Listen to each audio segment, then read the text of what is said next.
AI investors. Today is July 29th edition. Looks like we got a little sell-off on the market today due to the bad news on the jobs market.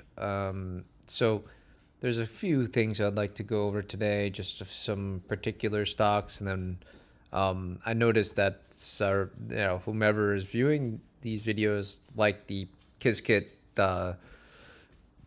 got some more views on the Qiskit portfolio optimization. So I can go over more portfolio optimization in Python if we wish.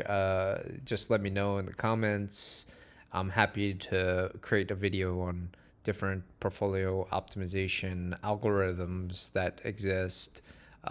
Though many of these algorithms will, again, only tell you how the past performance is, Sharpe ratios, etc., etc. But they're not necessarily predictive in nature. They just kind of tell you about the past performance. And we know as investors that past performance does not equal future performance. So take that with a grain of salt. All right, let's take a look at a few companies we've been watching here in the channel. So let's go to GOTU, actually, which is a China ed tech company. Now they're using AI to teach in China, and I think that this one might be ripe for a breakout. So if we look at this 5-year chart, we do see a bearish cross here, but the MACD, moving averages rather, we saw a bullish moving average cross. So there's a little bit of conflicting signals in this chart. If we look at this here, this line here, which connects old high to the recent high to here. Let's zoom down a little bit. Let's go down to 1 year. So if we connect, let's see, when it was $8 down to a recent high, see it's right up against this right here, this trend line right here. If we can get the breakthrough here of this trend line, I think we're going to break out of here potentially in the future. As here's a potential retest and then head higher. So I think that this is a likely scenario for this stock. It's been kind of coiling for the past year or so. So when it hit 8, so I think that it's kind of ripe for a head higher, especially because they're using AI and they're primarily an online company in China. So I think that this one is a good buy. EBS is another one. Now it's been kind of between this 50 and this 200. I suspect that, and if I clear out these other drawings, okay, I suspect that in the future we'll see this 50 and this 200 cross right here. And if we do get the 50 to 200 cross, usually that's a bullish signal. We do see breaking down below the 50 in the short term. So and we do see some distribution. So it might head a little lower in the short term. They are reporting earnings soon. It could go either way. It could go down to $5, or we could see a pop. So on the earnings, it's kind of unknown.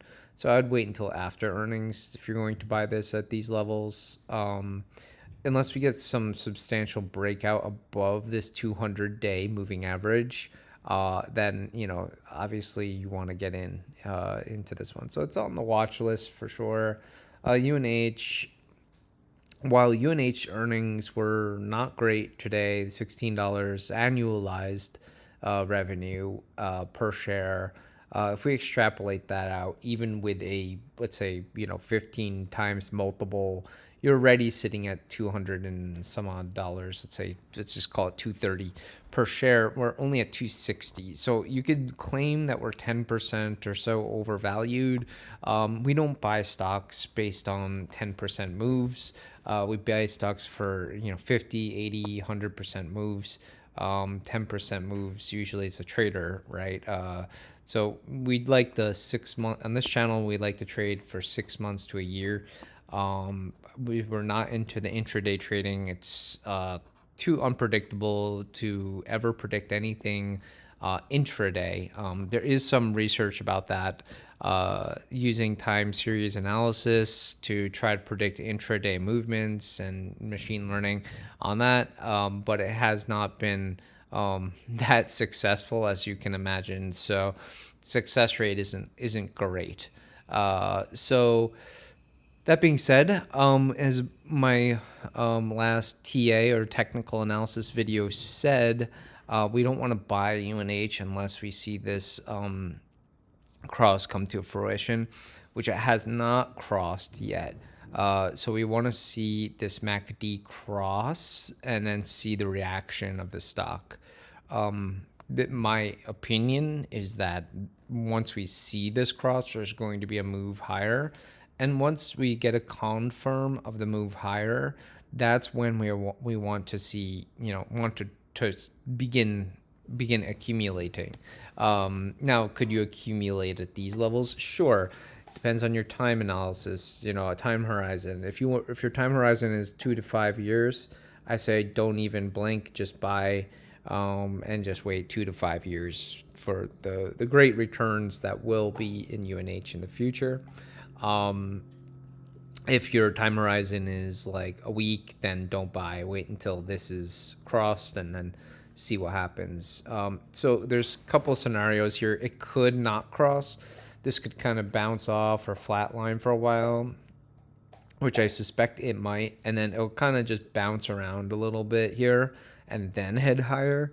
That's what I think the most likely scenario is. Another scenario is it crosses, it pops hard. That could happen if the DOJ suddenly, resolves the case against UNH, which could happen. I'm not putting that, I'm not precluding that. But I think it's a good buy for the long haul, and trading wise, 6 months to a year out, I think it'll be higher, maybe around 400. That's what the price target I'm putting on UNH is.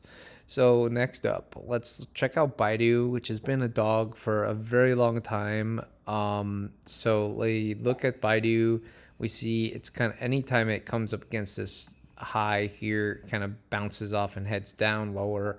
So it's coming up very soon. So we'll want to watch that very closely on the next month or two to see if does it bounce or does it trend, does it break that upper trend line. All right. Another very nano cap company I've been looking at was STEM. And STEM recently reported news that they have a big project in California, a solar project. The stock has been completely decimated. Now, I want to point out one thing about this that I do like this this chart is this 50 and 200 day cross, right? That's happening literally right now. I think the trend is changing in STEM. And I think this might be one of those meme stocks, that where it goes up like, 300% in one day and you wish you bought it. So I do see this clear gap here at 34 in the chart. I think it is probable that this company heads to 34. Now, beyond that, I have no idea, but I think that if you're willing to take a lot of risk, because this is a nano cap company with a huge debt load, and this is just a trade for maybe, I would say, 6 to 12 month time horizon, and you're willing to put in very low amount of money for a big gain potentially, then I think that this could be a stock to watch. In this, this is more of a trade. I'd say 6 months to a year. I know I said, we look at a year here in the channel for our picks for the most part. We don't really trade intraday, and I don't recommend trading intraday. So I would just buy this and hold it for 6 months, see what happens. That's golden cross at the bottom. It hasn't happened in a very long time. So I think there's going to be a change in trend here, and it's been trending higher recently, which is a good thing. We did see RSI accumulation come down a little bit, which probably is good that it consolidates a little bit here before moving higher. So let's look at one or two more, and then we'll wrap up. So take a look at a couple of my kind of unusual picks is Kering. Now Kering, in my opinion, has entered a bull market phase. So if we look at the very long chart of this, last time it entered the bull market was back in 2016. So we're a decade back from the last bull market. And when it entered that bull market, what happened? It went tripled. Okay, so what do I expect here? I expect something similar. I think it's going to head higher, most likely to 42 or so. Probably test this long-term 50-day moving average all the way over here. So I do like Kering as a long-term play. So if your time horizon is, I would say, a year plus, you're probably okay to buy Kering here and buy on dips. Let's check out Estee Lauder and see how similar the trend is here, 91. And it's really, it entered the bull market phase here with the mega cross down at the bottom here. Last time that happened in earnest was kind of back here, you could say. What happened, it almost doubled. Over here it happened, and we see, yes, there's a little cross here in between, but it went from 91 all the way up to 300. So I'm expecting something like 150 for the stock, something like that, which would be a substantial gain from here. And it looks very similar. We see this pattern happening across multiple consumer segment stocks such as Nike. We see it happening at Estee Lauder. We see it happening. I mean, it's not isolated. So there's a trend shift, a shift in the trend towards apparel and these big brands like Estee Lauder, Nike, Kering. These are all good buys based on the TA here, long-term TA that I'm noticing in the charts. So that wraps it up for today. So yeah, like, subscribe, and comment. If you'd like to see more videos in the TA or portfolio optimization, please comment down below. And as always, and we let the markets be with you, and you take care. Have a good one.